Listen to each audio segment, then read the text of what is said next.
το δεις. Δεν δίνω μία, δεν είμαι λιώμα, δίνω δύο και πάρ' τον κάτω. Με 5 δικηγόρους για τη μαλακία κάνω κι είμαι άνετος ακόμα. Ψάχνω να βρω MCs να τους βουλώσω το στόμα. Με το ζητάνι τρόπο όπως ο Μπάρκλης. Μ' άφησε το φέικο σε μαυρό ασπρή ταινία.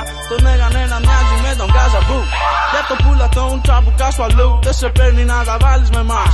Δεν σε παίρνει η στιγμή όσα δεν παίρνει. Τα φέρνουν 2 στιγμές. Δεν αλλάζω ό,τι έλεγα χθες. Θέλεις να γίνουμε επιτέλους εραστές. Δεν γαμάω ερασιτέχνες. Ζητανοί, θα ακούς να μιλά το μακριά. Βρίσκονται ακόμη πιο κοντά. Ζητανοί και ξαφνικά είναι πίσω σου. Γυρνάς να δεις και ξαφνικά είναι γύρω σου. Ντροπή σου Έλληνα που δεν αφήνεις έναν Έλληνα να ζήσει και να αγγίξει αυτά που ίδιος έχει κτίσει.